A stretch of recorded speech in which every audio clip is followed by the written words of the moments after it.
Setahu saya, orang tua itu nggak mau minta sama anak. Iya, sebetulnya. Kecuali terpaksa. Biasanya orang tua seperti itu. Anda kalaupun sudah punya anak, apalagi anaknya sudah punya anak, Anda tahu bahwa mereka juga berjuang untuk hidupnya. Kalau sampai kita ngomong, itu harapan terakhir biasanya. Ketika ditolak, apakah Anda dapat membayangkan betapa kecewanya? Apalagi anak itu dianggap mampu.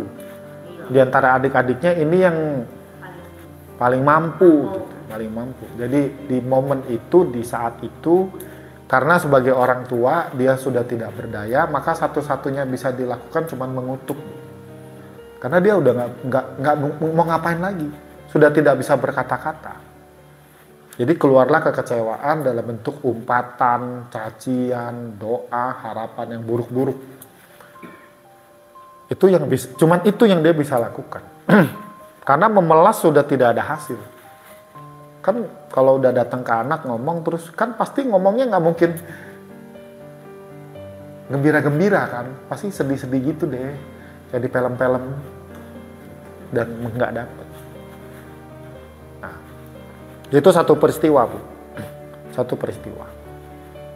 Nah, peristiwa berikutnya ada kondisi sehingga tangki gasnya meledak. Ada kondisi tangki gasnya meledak, kebetulan anaknya di situ. Kalau kita mau cerita analisis karma, ya, analisis saya adalah ini adalah kejadian yang mungkin saja terjadi pas kebetulan aja. Contoh misalnya gini, kita bilang lah, anggap aja dia kasih uang itu ke ibunya. Apakah belum tentu meledak?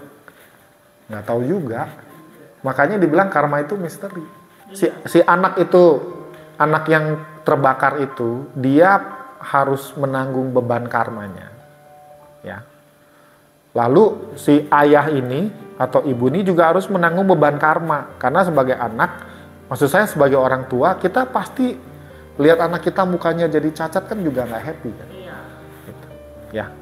Dan si nenek ini atau si kakek ini juga harus menanggung beban karma, di mana dia merasa bahwa omongan dia ini kok jadi kenyataan gitu kan. Dia jadi sedih juga, aduh kok saya salah ngomong ya.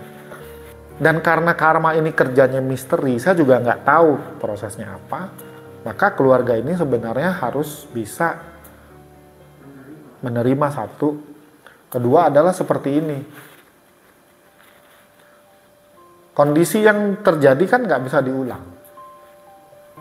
Kalaupun kita balik ceritanya nih ya, kita ceritanya balik nih, kan ceritanya kan tadi begini, kan ceritanya miring dikit gitu. Ceritanya miring dikit, miring nih. Ceritanya adalah si anak ini ngasih uang ke si ibunya.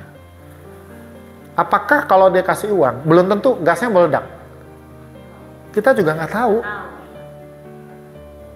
Bisa meledak, bisa enggak, kita juga nggak tahu. Gitu. Nah kebetulan cerita yang ada, kenyataannya, faktanya adalah uangnya nggak dikasih. Si neneknya ngomel, gasnya meledak. Biasanya kita suka akan membuat cocok logi. Ini gara-gara nggak kasih duit nih. Jadi uang yang harusnya dipakai buat bapaknya berobat, buat bayarin anak lu nih. Terus anak lu jadi cacat kan? Nah, karena kita berpikir seperti itu. Belum tentu juga. Bisa aja begini, kita bisa balik. Nggak? Bisa aja karena dia ngasih duit ke bapaknya, anaknya meledak, bapaknya nggak punya duit buat ngurus anaknya. Dasar orang tua bisa. Jadi pilihan ceritanya banyak.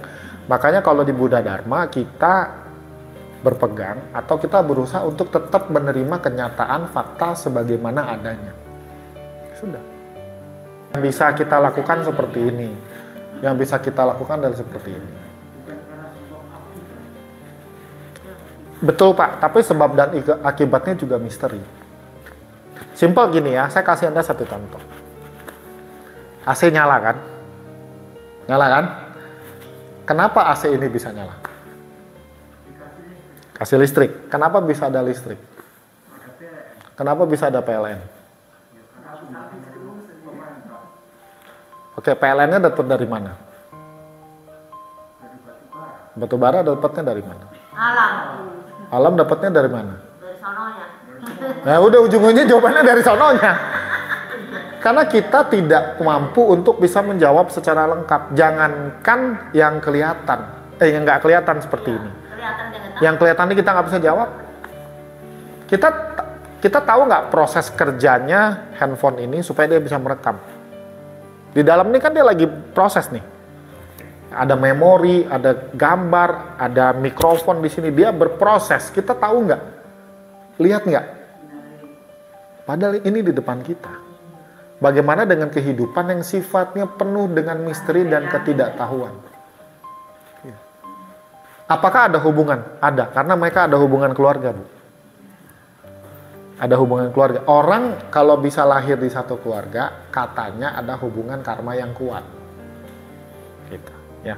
Jadi si cucu ini bisa lahir di keluarga nenek ini, pasti dia ada hubungan karmanya. Tetapi kejadian ini, saya meyakini sulit untuk kita cari hubungannya dengan peristiwa dia nolak permintaan dari mamanya. Sulit. Nah, jadi kalau dia merasa menyesal, yang dia bisa lakukan dia rawat cucu supaya mengurangi rasa menyesal itu. Makanya untuk kita yang telah mengenal Buddha Dharma, memang nggak gampang ya kalau kita ketemu kondisi-kondisi seperti ini. Melupakan itu juga nggak gampang, tapi itu salah satu cara untuk bisa healing.